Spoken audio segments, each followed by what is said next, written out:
Hello, everyone, and welcome to episode 43 of the Anime Banter podcast with your hosts, Turtle, Sean, and Mike. Thank you, everyone, for joining us today, and I want to apologize right off the bat. I am just getting over some sickness. Most of my symptoms are gone. I'm still a little stuffy, but my voice has dropped like an octave, so I apologize. You're just going to have to put up with me today. But how are you two doing? I'm doing okay. I'm not sick, so that's a plus. There you go. Yeah, also not sick, but a little jet lagged. I was came back from Arizona, Phoenix specifically. Oh, yeah. How's that? Good. I was visiting family. And I was there for a little bit. I participated. Here we go. Welcome to Sean's Wild Life. I participated in a LARP called Way of a Hero, and you play superheroes essentially. LARP, for those who don't know, is live action role play. Personally, I actually don't really care about LARP very much. I don't know if I really like it, but especially at the price point that you typically pay for one. But my wife really enjoys it, so I don't know. I go with her because she enjoys it, and yeah, I got to go to Arizona, and let me put it this way, Pittsburgh in the winter versus Arizona in the winter, one is way more pleasant to be in. So yeah, I took advantage of the opportunity and went to visit. So yeah, playing the way of a hero LARP. You can actually, I know we're not in the plug section yet, but you can actually buy the tabletop RPG version of it. My friend Terry ran a Kickstarter and wrote it, and you can find it on Drive Through RPG. Yeah, he kind of got the idea after we wrote the Demon Files RPG, also available on Drive Through RPG. So yeah, then he made a LARP out of it because I don't know, I guess he could. You might say, how do you live action role play superpowers? And I don't know. I'm not going to go into the whole thing. So, so yeah, but we find a way. So that was one thing I did. Did a couple other fun things. Went to a pizza place called Organ Stop, something like that. And they play a lot of like fan favorites on a gigantic organ. I went there last time, so this may just be me repeating myself from last year's podcast. Wait, were we doing this in January last year? I don't believe so. I don't remember when we started. Okay, well there we go. I mean, this is only episode 43, so I guess we haven't done 52 episodes yet, right? So anyway, I went to Oregon Stop, and they play like, I don't know, Disney music and old soundtracks and classical and old American patriotic songs and stuff like that. And it's a good time because they serve pizza and ice cream. So it makes you feel like you are in a place from like the 1950s, 60s, or 70s with like that family feel. So it's pretty good. Yeah. While I was there, I also stopped at Goldfield, which is a historical like ghost town. There we go. And I learned a lot of really interesting stuff. Went to the restored bordello that they have. A bordello. The difference between a brothel and a bordello is that a bordello is run by a woman. A brothel is run by a man. And at the bordello, you really just goes to show you that until very recently, women really were viewed as property, which is really awful. Yeah, anytime you go to search out women's history and you're like, powerful woman who runs the broth, like the bordello. No, it's actually like terrible and filled with sadness. So, sorry to depress all the listeners, but it's true. History is not kind to women. I think a lot of times we kind of like whitewash that in our movies, and in like books that we consume.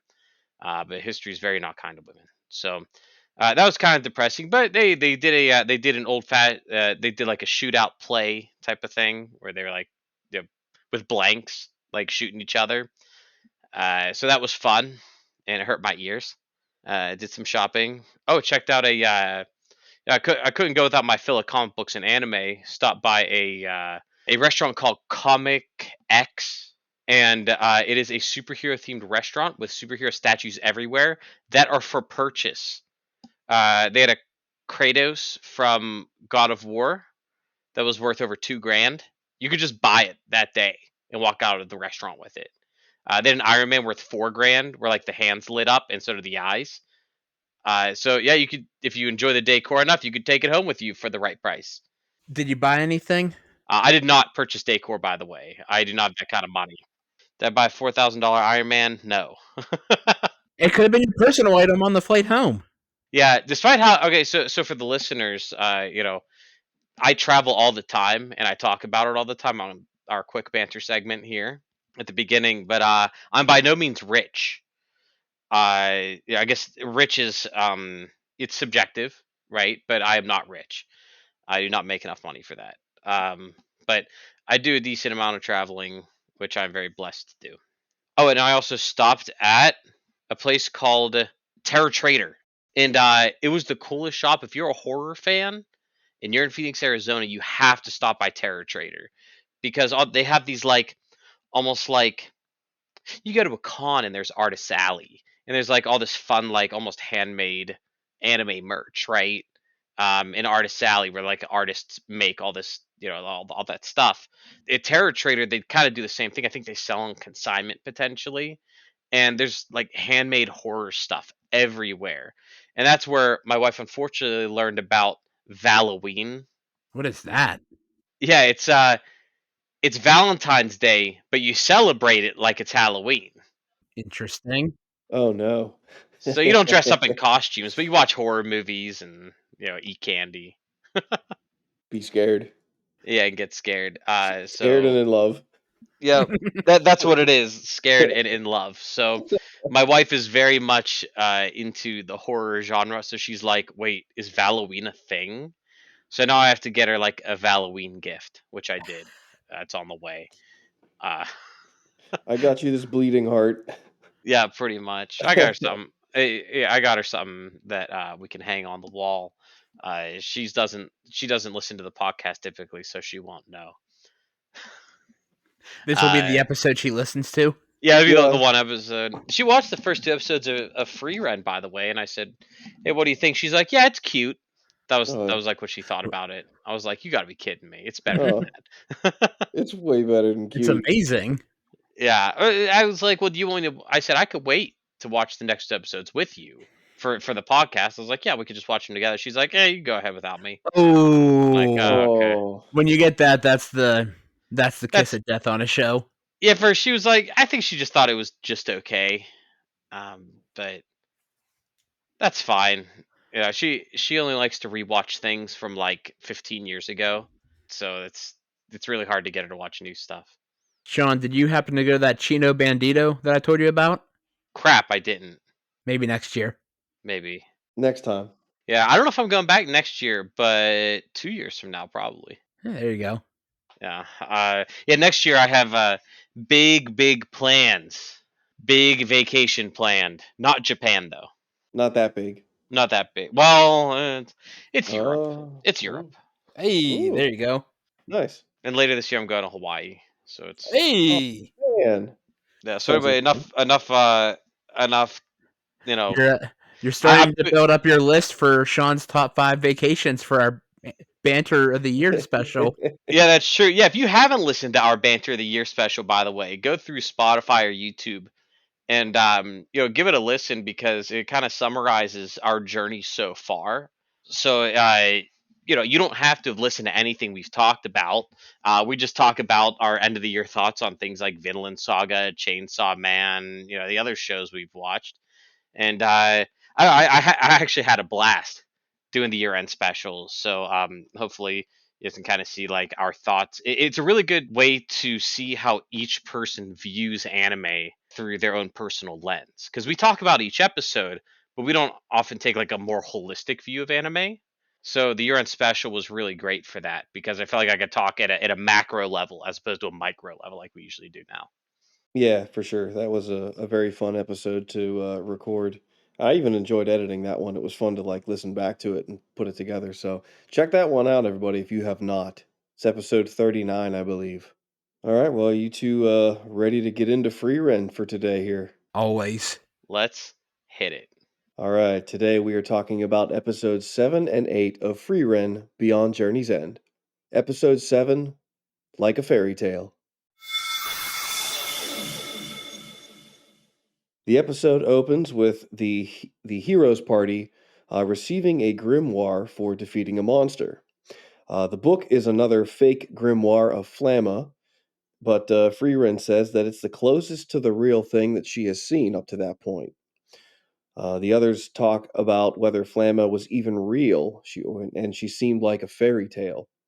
And Frieren says that she's the only person who still remembers her and what her face looked like.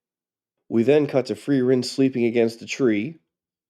She wakes up to the others cooking a stew, and Fern is totally shocked that Frieren woke up early and says that Frieren deserves a reward. We then cut to Fern spoon feeding Frieren the stew as Stark is massaging her shoulders, and Stark just asks, "What is happening?" I lost it at this. Like, Fern was so shocked that Frieren woke up early that she's like, hold on, this never happens. We need to celebrate. We need a reward. Like, we need to do something massive for this occurrence. And this killed me from the Stark point of view because he's still new to the adventuring party. He's only spent maybe, I don't know, a few weeks with them maximum, right? So it was just like really funny to see his viewpoint because, and also let me talk about the way that they drew Free Ren. She just like sat there and looked so sleepy, and Fern was like all high energy, and it just like cracked me up because Fern's like freaking out, and Fern's literally just sitting there groggy. Great visual. I love the smirk on her face while like they show Stark, massaging her shoulders, and she's just got this little smirk, like, ah, yes, very funny. We then get our opening sequence, and after the opening theme is over, which I would love to play, but I cannot due to uh, copyright reasons. So check the song out on your own. Watch the show with us, please. If you're not, it's really good.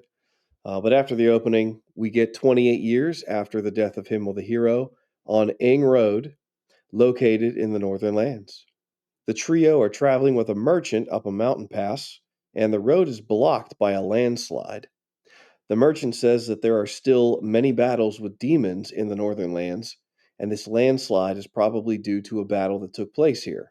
Stark asks why Frieren doesn't just use her magic to move the cart over the rubble, and Frieren responds, saying that Fern said the other travelers would get stuck, so they have to clear the path.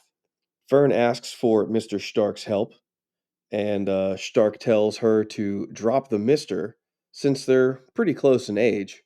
Fern then sternly commands him to get over here and stop wasting time. I love the dynamic between these two. They're just really funny. Two things here. One, it's weird that Frieren is the one who's like trying to like clear the road and thinking of other travelers, because when they're in villages and towns, it's always Fern like, "Oh, we have to help out. We have to help out." Meanwhile, here's Fern, "Why can't we just go over it?" So that was an interesting dynamic change for once. And I'm loving the dynamic between Stark and Fern. I'm shipping them hard. Yeah, I wanted to say a couple things about this scene as well. Well, I think hold up, didn't wait. Free Ren is moving the rocks, but Fern is the one who told Free Ren to do it because of the people, right? Yes, I believe that's the case. Yeah, so like Fern's moral compass is very important for Free Ren because it keeps her honest and not lazy. The second part is the classic the Mr. Stark stuff. Obviously, this is not how normal English speaking people talk, right? But in Japan, after people's names, they always put an honorific, right? She maybe says something like, Stark San, right? So there's something, and San is like a pretty normal, like sign of respect honorific. In Japan, you would say Stark San if you just met him. But at the same time, he's like, well, just use my name, Stark.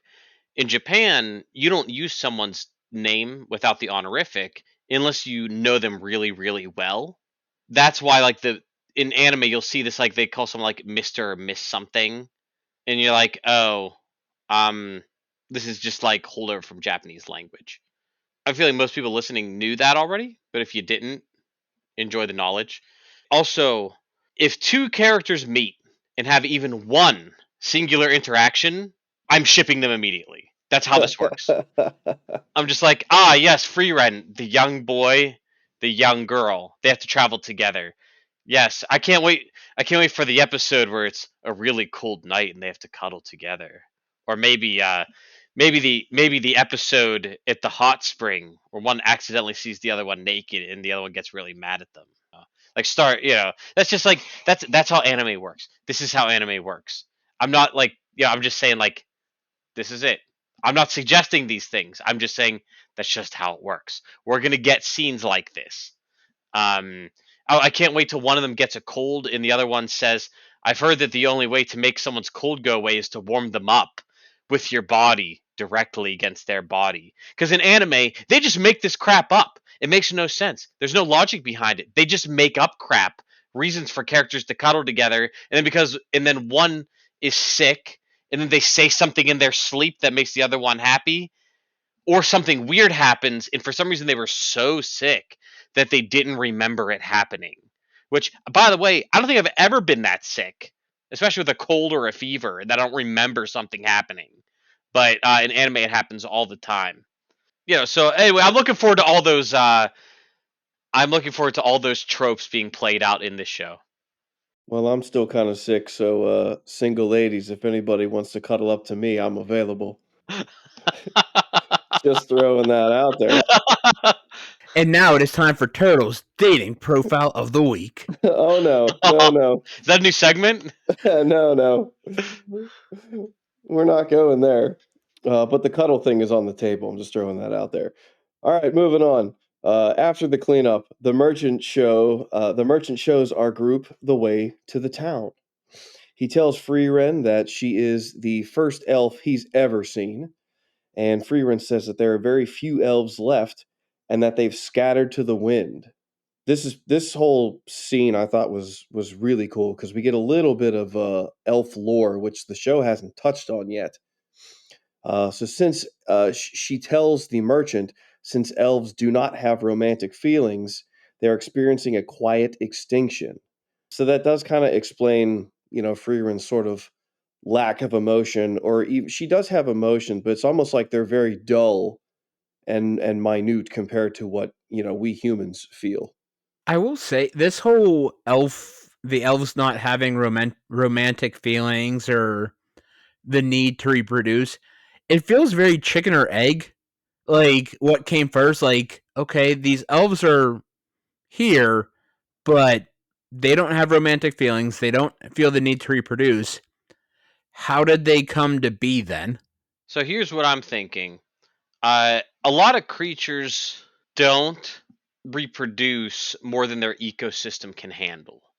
You know what I'm saying? Like if there was no food for an animal, then an animal would probably not reproduce because they'd be worrying about dying or something like that, or the drive to reproduce would be lower. So humans, no, let's not use humans. Humans are a bad example. With the elves, they live so long that if they reproduced at the rate that humans do, imagine if human beings all lived to 1,000 years old. Imagine how crowded the planet would be, right? So I have a feeling the elves, probably as part of evolution, there may have at one point been the drive to mate and reproduce. Maybe they saw it as a duty or a proud thing, right? You say, it is my duty. I am now, I don't know, 100 years old. It is my duty to keep the village going and reproduce because there aren't enough people in the village. Something like that. So maybe they saw it as a duty as opposed to a actual want to do it. At the same time, maybe, like I said, maybe they used to reproduce and now they simply don't have, like evolution has taken hold, essentially telling them they do not have to reproduce anymore and the drive is gone because of how long they live. So there are a lot of factors I think that could play into this, but it seems that if we're like Himmel very obviously had a thing for free Ren. It seems that free Ren could be classified as asexual potentially. She just did not have like any physical attraction towards Himmel necessarily because she's not really into anyone in that way, and I guess maybe Frieren is one of those a famous asexual character now. As they reach the town, Fern notices how busy the entrance is with merchant carts. The traveling merchant with them says that there is a festival to honor Himmel the hero and the party of heroes for saving this town from demons. As the group stares at the statues in town, we get a flashback to Himmel as his statue is being made for the fifth time. Geez, Himmel, I feel bad for that statue maker. I love how silly Himmel was when he was saying the statues were there to remind future generations of how cute he was. That's our boy Himmel. Himmel then says that the statues are also there to help Frieren not feel lonely when the others have passed away. Oof. Frieren asks the merchant if the festival will happen for 100 years, and the merchant says, "Oh, yes." She then asks, 1,000 years? And the merchant responds with, "That's harder to tell." With regards to that, I wonder if this is foreshadowing in some ways. The way this show goes, how we track time based on the death of Himmel the hero. Do you think that this show will reach 1,000 years in the future? Ooh, 1,000 years after the death of Himmel the hero? Do you think we'll get, like you old lady know, Frieren. yeah, old lady Frieren? I mean, have they said at this point how old she actually is? Like, do we know for sure? Like, how many years ago was Flama? Was it 100? 1,000? I don't remember. I don't know if we know. I'm keeping my mouth shut because I don't remember what we've seen and what I have seen. Because again, I've seen past these episodes, so I'm not going to say anything. Oh, so do they clarify that? At some point, they do mention things a little bit, yes. Okay, good. So we'll get a gauge on that. But I think Yeah. they've kind of at least led us to believe that elves live to be at least 1,000, based on her words in like the first episode, if not more. So what was it? A decade? I think we were like, oh yeah, a decade was like 1% of her life, maybe. Whenever she did her travels with the heroes. But anyway, we might see her in 1,000 years, long after Stark and Fern are gone. Now I'm sad. We might see it. Honestly, I'm prepared to get my heart ripped out by their deaths later in the series. Ready for it. I mean, I felt like they were ripping my heart out in episode 1, and I barely knew these characters. Yeah, imagine what it's gonna be like later. Yeah, I'm sad. So the group leaves town, and I guess after the festival, since we don't actually see the festival, and they continue north. Stark asks where they are actually going, and I gotta ask, if I was traveling with a group of individuals, I think I would have asked that question a long time ago. I mean, how long has he been with them? Like weeks, months? I'm not sure, but like I think I would have asked, "Where are we going?" I think that is a fair question. You probably should ask that on like day 2, maybe day Right? 1 actually. Right? Yeah. So I just thought that was funny. He's, "Oh, by the way, where are we going?" And Freerun responds by telling him heaven.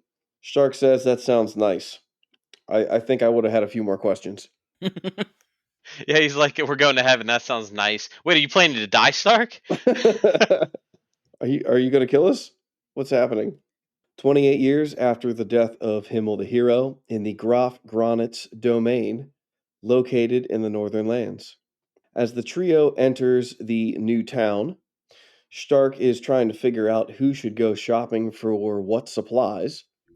Uh, And Before we move on, yeah, I yeah. just, I'm surprised whenever Stark's like, "Oh, who should go shopping?" I'm surprised Fern's like anybody but Frieren, like because Fern knows how Frieren is when she goes shopping. I was expecting free rent to just start skipping toward a magic shop. Yeah, I wonder about if they still have that treasure from the dragon's den or the dragon's nest.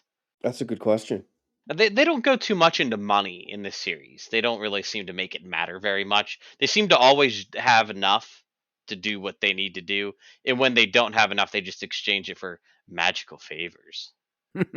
Ooh. Gets the job done. Well, as they're walking through the town there, suddenly, Freerin drops her suitcase and conjures her staff. Fern tells her that they're in town, but Freerin takes a battle stance and says that demons approach. It's getting real, boys. A group of humans and demons round the corner, and Frieren readies to fire a blast.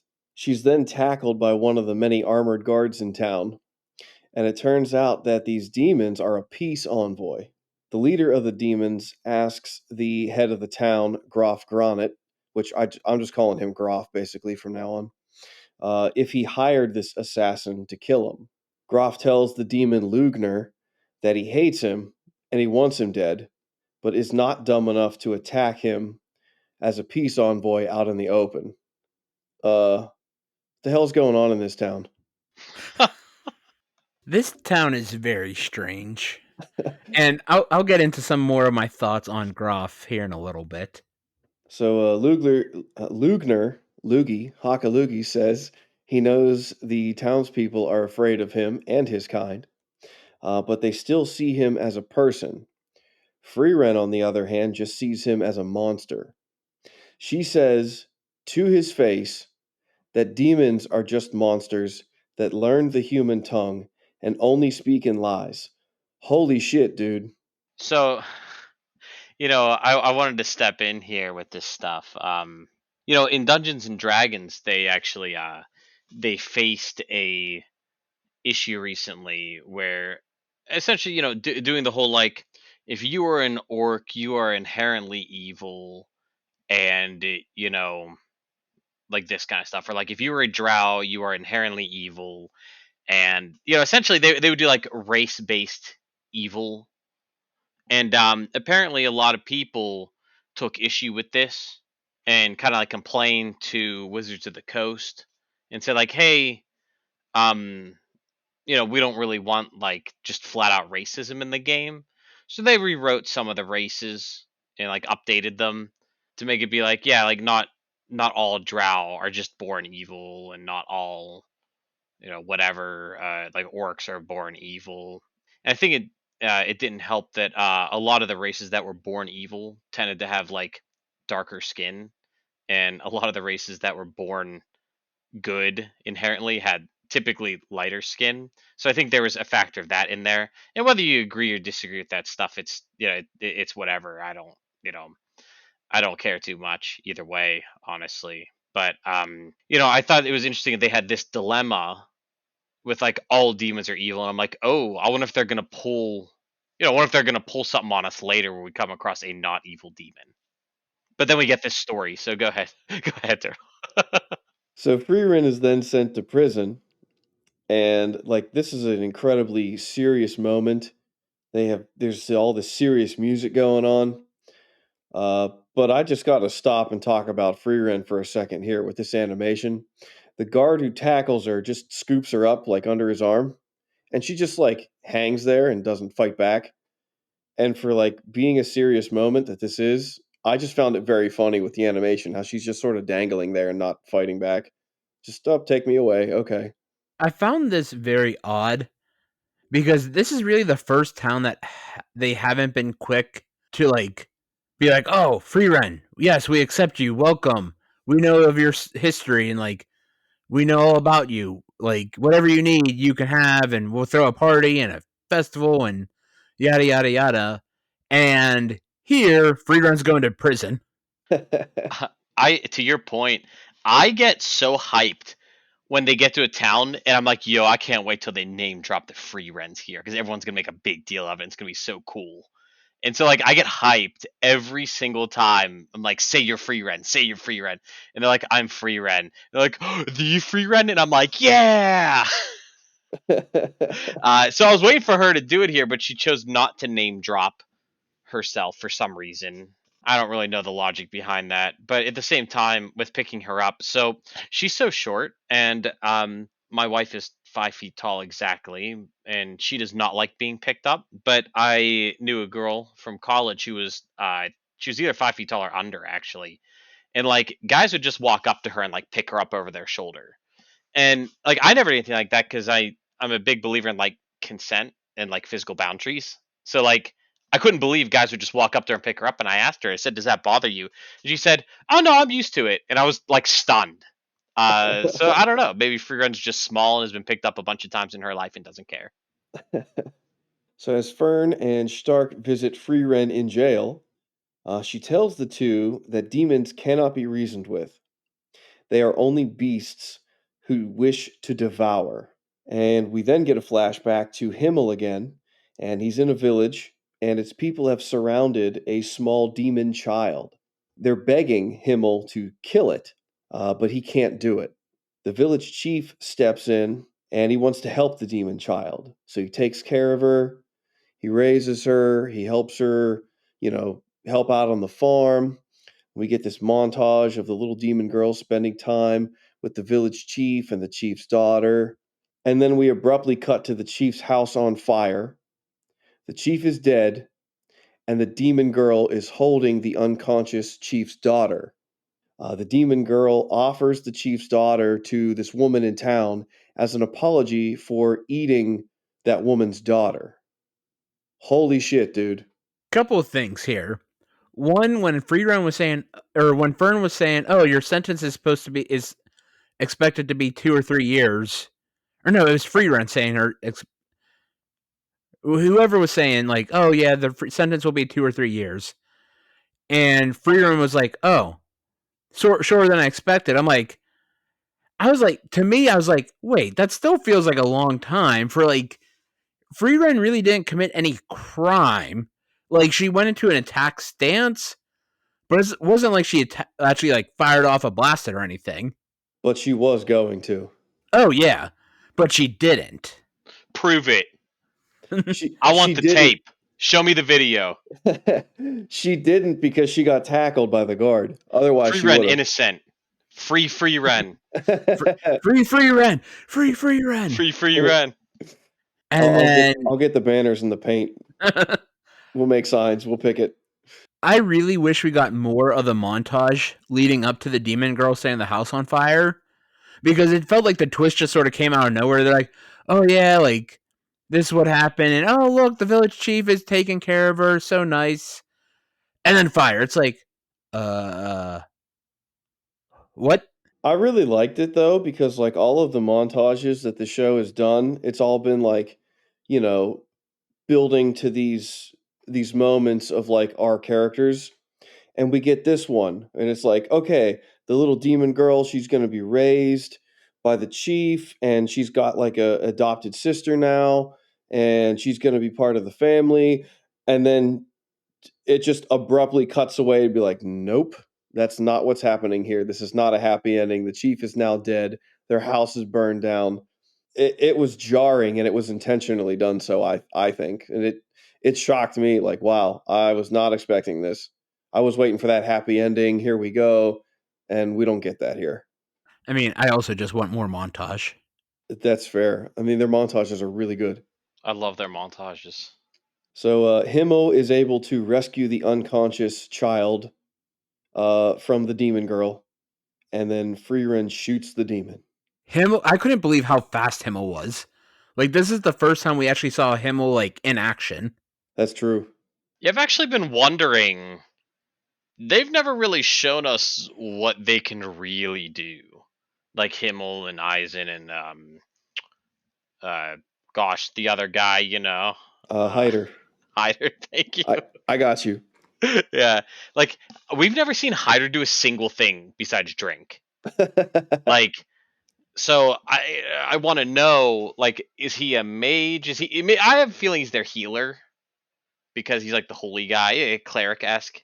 But I don't know if they've ever really shown him do anything. After being shot, the little demon girl calls out "Mommy."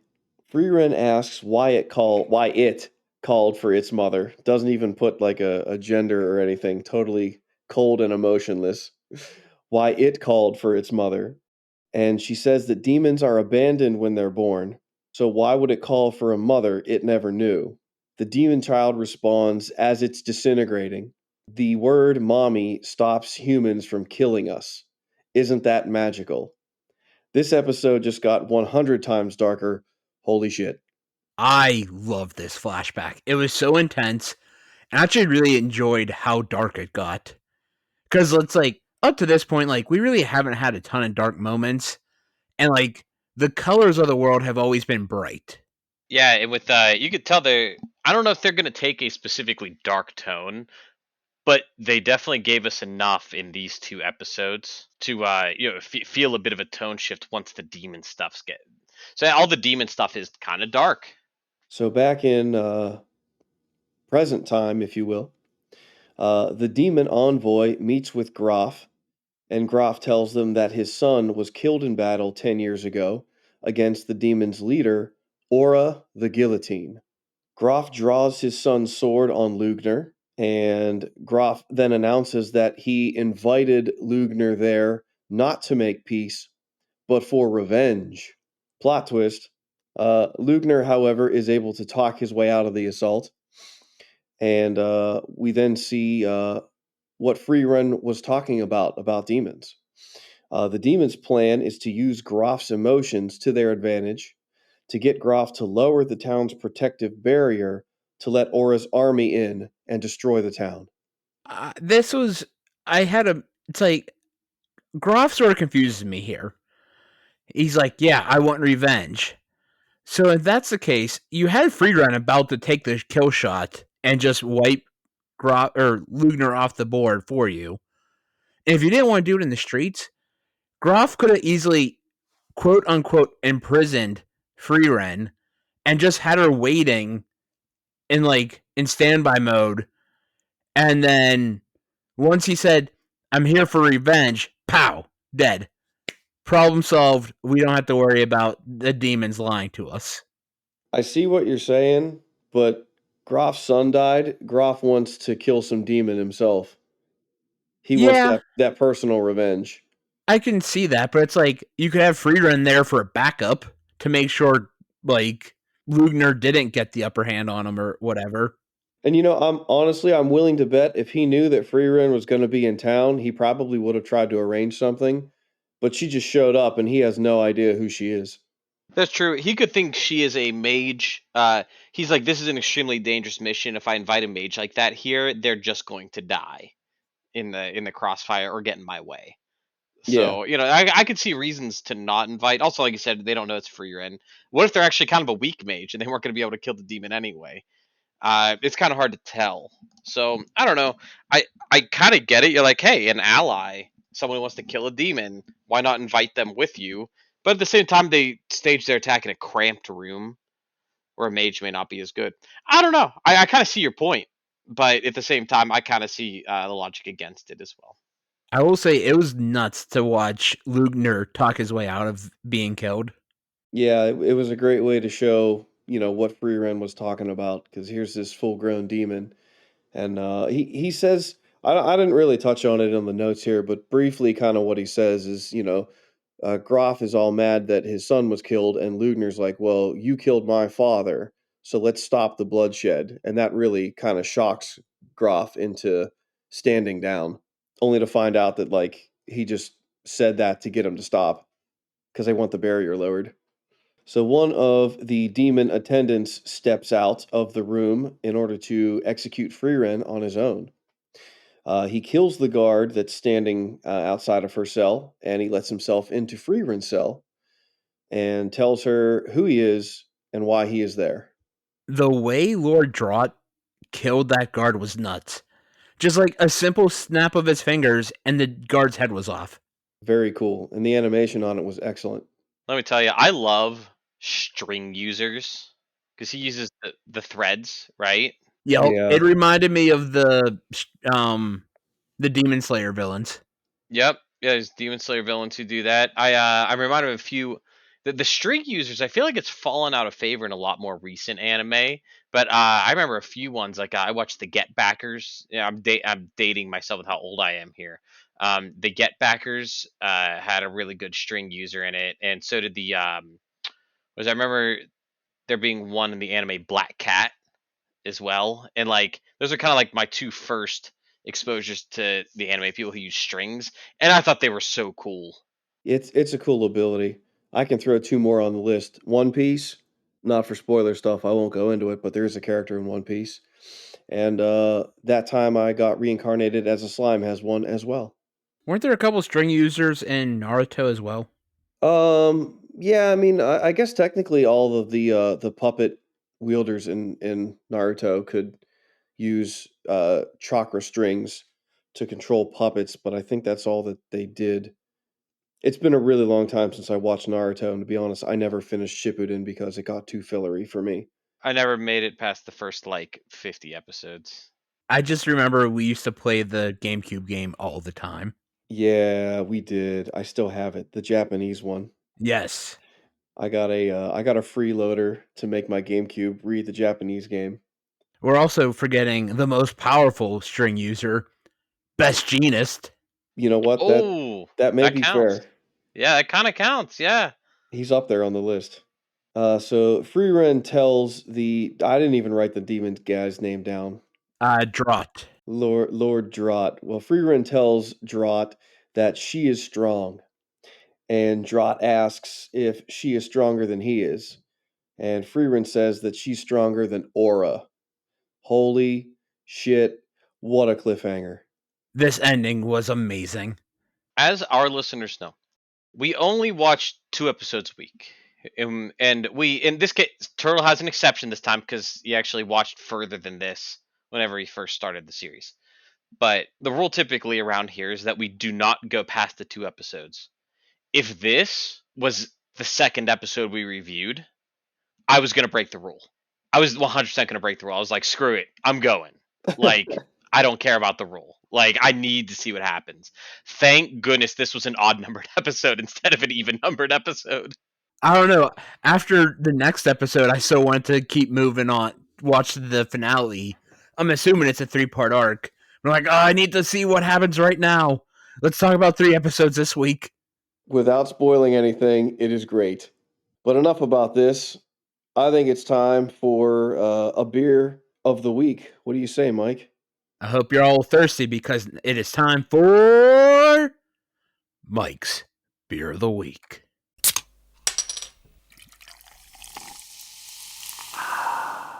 This week's beer comes to you from Southern Tier, and it is their Fake Slide Pilsner, a 5.5% Pilsner. This beer was made in collaboration with the Pitt Football NIL group, and I love the name of this beer as it signifies when Kenny Pickett did a fake slide in the ACC championship game back in 2021, a game I was in attendance for, and the game where Pitt became the ACC champions. I can't really give a true rating for this because the Pitt bias in me inflated my rating. The average untapped rating here is a 3.66, and I gave it a 5 because of the memories of that game, the Pitt connection, Kenny Pickett being a stud at Pitt and winning Pitt the ACC championship. So I gave it a 5. It's probably not worth a 5, but hail to Pitt.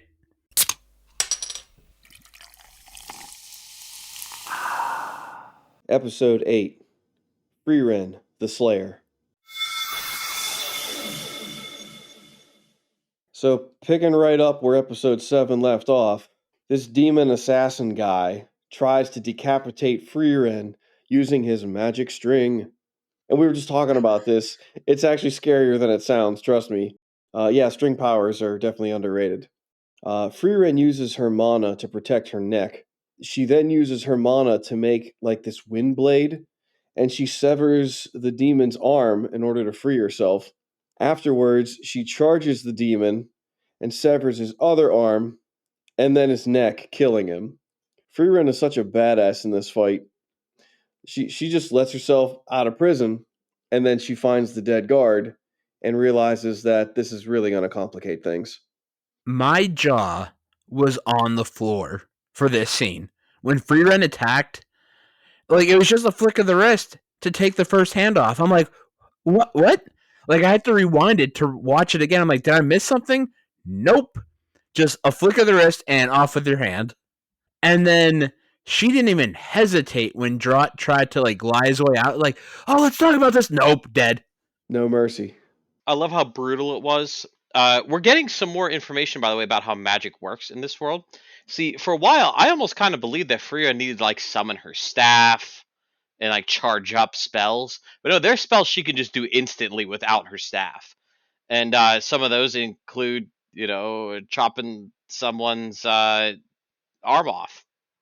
So, and like you said, I love how when it comes to the demons, she never hesitates, because back in her days, during her 10 years with the heroes, she had to have fought so many demons, and they all tried the same dumb tricks that she's just like, no, kill them swiftly and efficiently. And I freaking love this. It's so cool. None of this shonen bull crap where like a fight is 3 episodes. We don't need any of that stuff. We just have Frieren go in, take care of business, and give us an actual story instead of crutching on action scenes. I love it so much. Stark and Fern are having some lunch. I thought Fern didn't want to eat. They decide to talk to Groff to see if he will release Frieren from prison, and Stark tells Fern that the demon Lugner saw the two of them as just pawns and only focused on Frieren. Stark has been shaking ever since. He spills his drink on his crotch, making it look like he wet himself. Fern gives him a handkerchief to clean himself up, and he tries to give it back afterwards, but she doesn't want it anymore. They try to leave the cafe, but Stark's body is just too scared to move. I love how quick Stark was to realize how dangerous Lugner was. We saw how scared Stark was to fight the dragon, but like he knew from his training how powerful Lugner was. He knew Lugner is a threat. And And oh, okay, good. Sean. No, good. No, I was just gonna add on to that. That just I liked how he did the description. Essentially, how the demon, he didn't even look at Stark and Fern, straight up, like didn't even acknowledge their existence when he was looking at Frieren. And that's how, I guess that was part of the reason, right? He's like he doesn't even see us, we're pawns. We're like, when you watch a movie and there's just like henchmen 1 and 2, and they just get immediately, I don't know, Batman drops down and punches those two guys out in 2 seconds.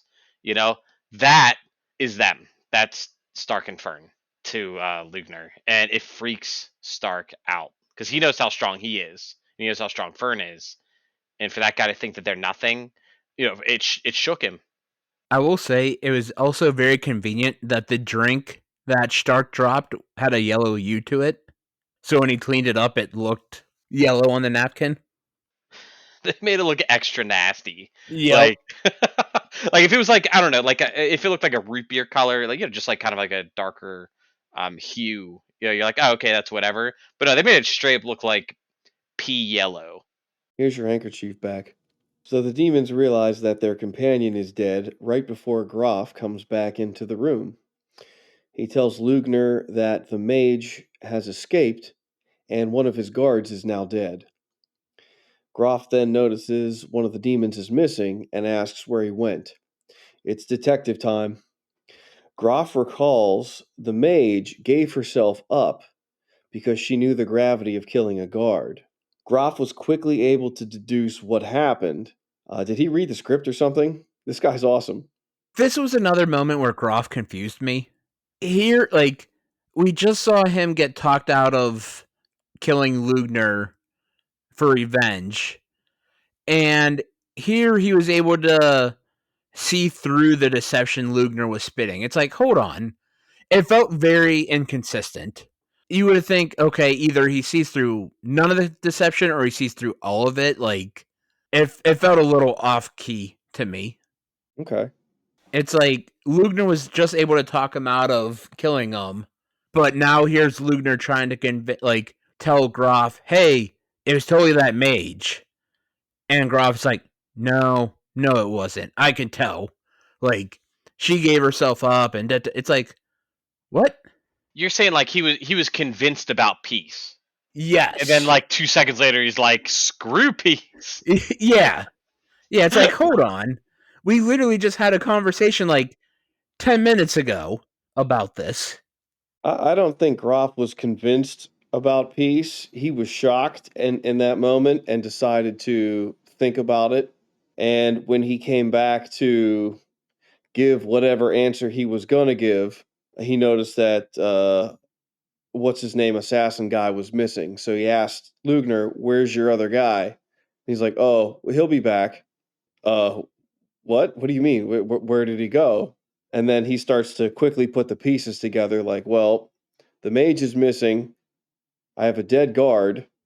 Your dude's missing. Something's going on. Something's weird. And he was able to piece it together. So I don't know. I liked it. I thought it was cool. They kind of use they in that moment they also drop like killing a guard is an offense that nets you execution. I don't think they said except for this line that Groff gives out like if you kill a guard, your punishment is execution. You will die, which is why Frieren didn't fight back. She just let herself be thrown in jail. Lugner drops his axe and bites his own hand, drawing blood. And he uses his blood to decapitate all four guards in the room. Groff is able to block the attack and he charges in, but he's quickly overwhelmed and he gets stabbed with blood. Not very sanitary. Lugner asks Groff to lower the barrier. This blood magic was insane. And I was really surprised that Groff was able to block it at first until Lugner got all sneaky with it. Yeah, I was kind of surprised he blocked it, honestly. I thought he would just kill all the characters and then run amok in town trying to lower the barrier. But no, I guess he kept the guy alive, and I guess Turtle's gonna tell us the explanation why soon. We will get there. Fear not, listeners. As Fern and Stark walk through the town, they bump into Frieren. She explains the situation and says that she has to leave the town. Fern, again, wants to help the people and kill the demons, so Frieren says that the two of them should do it. Stark is scared, but Frieren says that they are no weaker than the demons. This does not comfort Stark whatsoever. I love how now this is 2 times that Frieren has told Stark that he has to do the fighting. And every time Stark is like, no, please, we need your help, please. And like gets down on his knees and starts begging. It's like, is this going to be a trope every time Stark has to fight someone? Well, she's like the safety net. You know what I mean? Like if you're on the street and you're fighting a guy and you're by yourself, you're like, holy crap, what's gonna happen to me? But like if you're on the street fighting a dude, but you know like your boy's got your back, you're like, okay, let's try this out. My boy's gonna back me up if things get too crazy. So, but when there's no safety net, it's kind of freaky. As Frieren is leaving the town, she notices that they are being watched from the outskirts of the town. She knows that it is Aura the Guillotine, and she says that she does not like fighting strong foes either, and she should take care of her quickly. Cut to nighttime, and Fern is using her magic to run across the moat, while poor Stark has to swim across. He gets out, and he's soaking wet, and he's shivering. I feel so bad for this guy. He's scared, wet, and cold. He can't catch a break. I was a little surprised Fern didn't use a spell to like warm him up or dry him off real fast. But it also doesn't surprise me because it's Fern, and Fern's just like she's never really shown any warmth towards Stark. She probably has a spell for that too. That's the kicker. Poor guy's being relegated to comic relief very quickly. Stark does a running jump halfway up the castle wall to grab onto a window ledge, and he offers a hand to Fern. Fern proceeds to just fly over the wall. The two successfully break into the castle. I laughed at this so hard. Like, here's Stark trying to be all helpful, like, here, give me your hand. And Fern's like, nah, not happening. It kills me because, like, I feel like he's, like, really nice to her all the time. And I feel like a lot of times she returns it with the coldness. Meanwhile, Groff is held captive by Lugner, and Lugner tells how much he loves magic and how demons devote their lives to research. He remembers Qual. Hey, we know that guy. He then says that Flamma created the magic barrier 1,000 years ago. Since Groff was able to let the demons into town, Lugner knows that the barrier can be controlled. He decides to make Groff wait tied to his chair. But if he doesn't talk when Lugner returns, torture awaits. I really loved this scene. Like, to me, it was so cool seeing the other side of the spectrum with magical research from Lugner. Because as we saw with Qual, in those 80 years, his death attack became basic magic. And Lugner is here saying, Oh yeah, we always research, and in 10 years we'll be even stronger. Like our demon magic will be even stronger. So to me, it was really cool to see how demons and mages try to counter each other's magic in advances. And like, all right, the demons have a new offense spell. We need to find a way to play defense with it. Or mages now have a new offensive spell. Demons need to figure out a way to like counteract that. Yeah, I love the world building this show does. They do such a good job of feeding you lore in entertaining and like small bites, right? Like this, it's interesting. There's interesting happenings on the screen. You don't realize you're in the middle of a lore dump, but you are, and that's when lore dumps are the best. I also really dug whenever Lugner was talking about Flamma, how we got a flashback of Frieren and Flamma during that. I definitely would like a lot more flashback with those two. Yeah, their dynamics very interesting.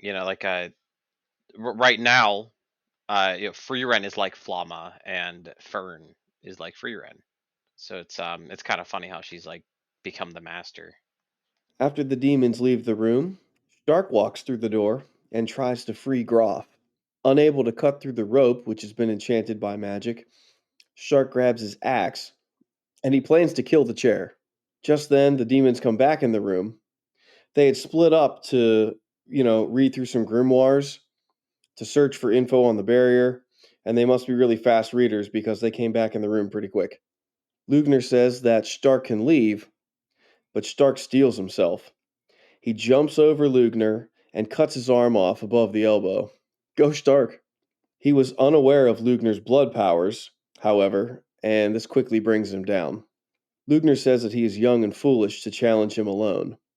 This makes Stark smirk and says that he's not alone, and this is all part of the plan. All of a sudden, Fern blasts a hole through Lugner from outside the window. Holy shit. This whole sequence rocked. It was so good. The visuals were fantastic, and the music accompanying this scene was incredible.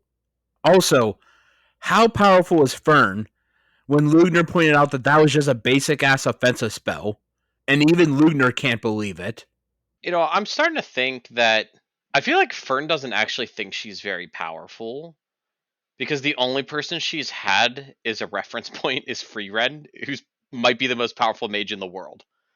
So it's kind of funny because every time so far that we've kind of seen her use her powers, like she's just crushed it. Like against uh, who's the guy who created the attack magic?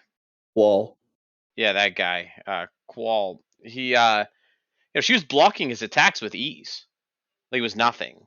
And at the same time, right here, she just ripped this dude in two pretty much like it was nothing.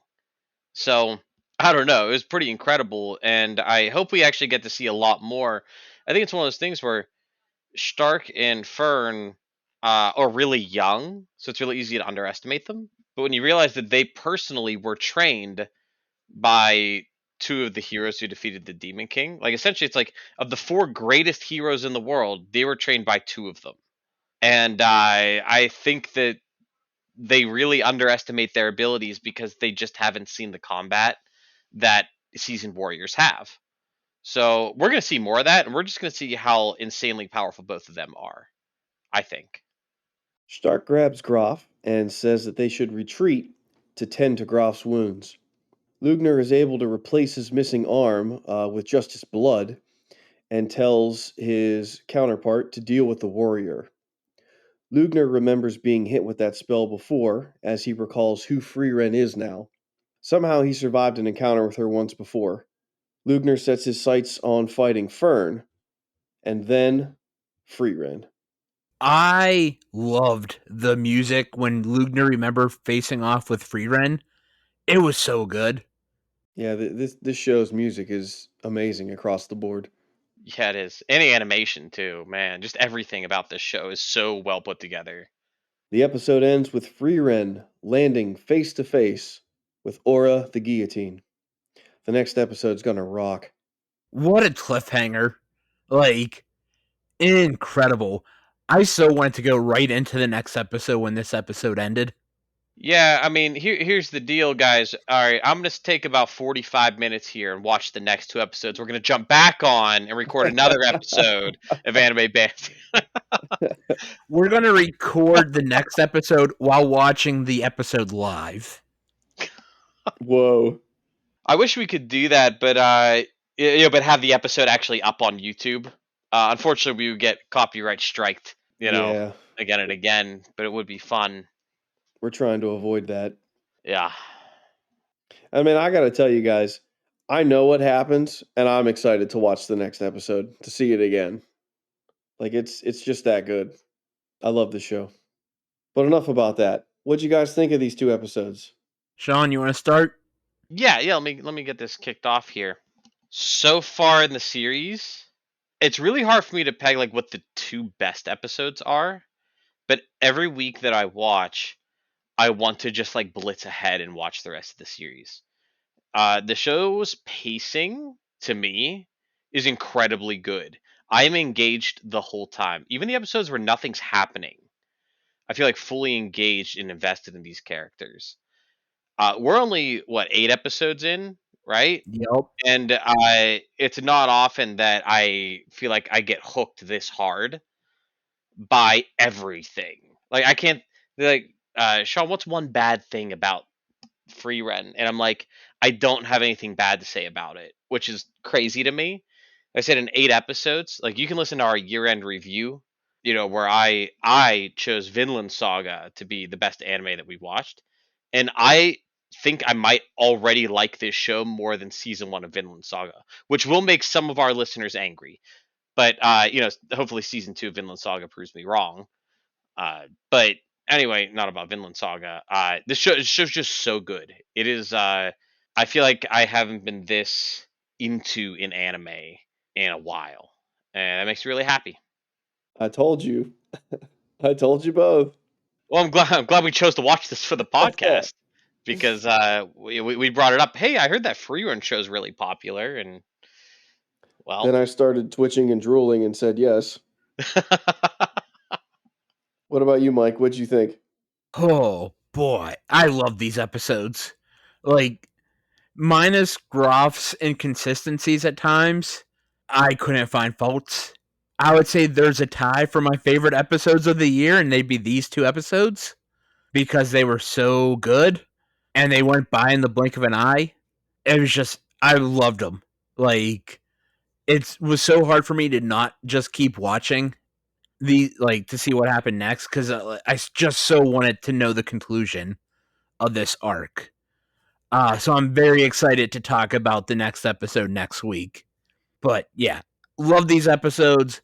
Loved the action, and the animation in regards to the action. The music accompanying the scenes were fantastic this week.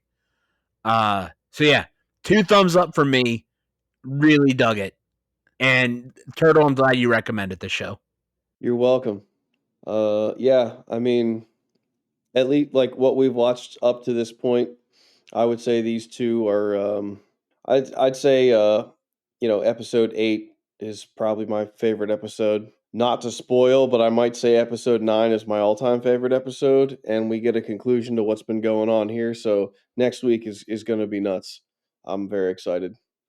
But now it is time for the waifu of the week. Mike, who is your waifu of the week? Let's start with you this time. It's a rare occurrence for me to start the waifu of the week. That's right. Go ahead. There were a lot of good options this week, and I was having a tough time figuring out who to go with. But at the end of the day, I went with Fern, just because while Frieren is like, I need to get out of the city, and it made sense why Frieren had to leave. Like, it was only a matter of time before they found her and sent her back to jail, trying to put the guard's death on her. So it made sense on why Frieren had to bounce. But Fern still was like, no, we need to stick around. We need to save this village. Like, we can't let Lugner and his cronies get what they want. And then when Fern showed up and blasted a hole through Lugner, my jaw was just like, what? Like, just out of the blue. And then Lugner's like, oh yeah, that was just a basic offensive spell. And like, he couldn't believe it. I'm like, how powerful is Fern so far? Like, for being new to the mage game and being a human mage. Fern kicks butt, no doubt. Sean, your waifu of the week. I'm gonna pick someone who. Okay, so I have some predictions about next week, and one of them is either that Frieren underestimates Ara, and Fern and Stark have to come bail her out, or she goes in and she beats Ara. Or, one of those things are like, she kind of beats her, but Ara runs away. That kind of stuff. Anime does it. So I guess we're going to find out what happens next week. But I have a feeling that next week my wife of the week is going to be Frieren. And this week I'm choosing Frieren. And just the way she just, like, beat the assassin in her cell with such ease. Like, it was stupid easy for her to win that fight. It was so much fun to watch. I love how down to business she is and serious she is, and she's just great. So thank you, Frieren, for being yourself. You're the waifu of the week. Turtle? My waifu of the week, I'm picking a side character. I'm going with Groff Granite.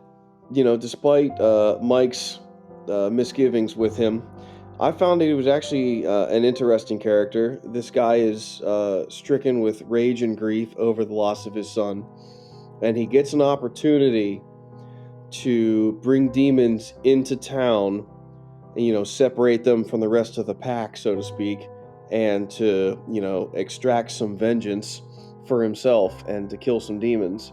And though things don't go to plan, I just really like how, thought out and attentive he is. He's paying attention. He's intelligent. He's able to deduce, kind of what's going on. And I just found him kind of interesting. Thank you all for joining us this week as we watched Frieren Beyond Journey's End. We hope you join us next week for episode 44 of the Anime Banter podcast, where we will watch episodes 9 and 10 of Frieren. Please give us a 5-star review on all platforms that allow reviews. If you're listening on YouTube, please like the video, hit the notification bell, and leave a comment. This week, I'm going to mix things up, and I want to plug Sean's Deepman Files. You can find it anywhere where podcasts can be found, especially if you're into, horror, ghosts, the occult stuff. Check it out. It's really good. Sean, do you have anything you would like to plug? I wasn't expecting that, Turtle. Should I be plugging something that you're doing, or to return the favor, or just do my own thing? Whatever you want to do, man. I wanted to throw it out to you, man. Okay, well, listen to Turtle's YouTube channel, RPG Treasure Trove. At the same time, I'm going to plug some of the things I mentioned earlier in the podcast. Way of a Hero, tabletop RPG on Drive-Thru RPG. At the same time, the Demon Files tabletop RPG, which is centered around ghost hunting. You can also find that on Drive-Thru RPG. Mike, you want to bring us home? Yeah, so 2 things to shout out real quick. The first is a little bit of a downer. So I'll get that out of the way first. My wife and I had to put our dog down recently, which really sucks.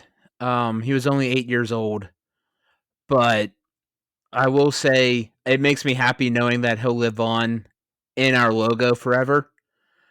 But we rescued him when he was a puppy. So if you're looking to get a pet, look into rescuing from a shelter instead of going to a puppy mill. Most puppy mills aren't great, and there are so many dogs out there needing a good home that can be rescued. So please, if you're considering getting a pet, please consider doing it through a rescue. I wouldn't change anything over these last 8 years with my dog, besides the fact of wishing I wish we had more time together. But we went through a rescue, and he was just the most lovable, best boy ever. So like I said, if you're looking to get a pet, please consider rescuing instead of shopping. as the saying goes, adopt, don't shop. And then to close it out, I would like to remind everyone that the Anime Banter podcast can be found on Facebook, X, Instagram, Threads, and on YouTube. Thanks everyone for joining us, and we will talk to you everyone next week.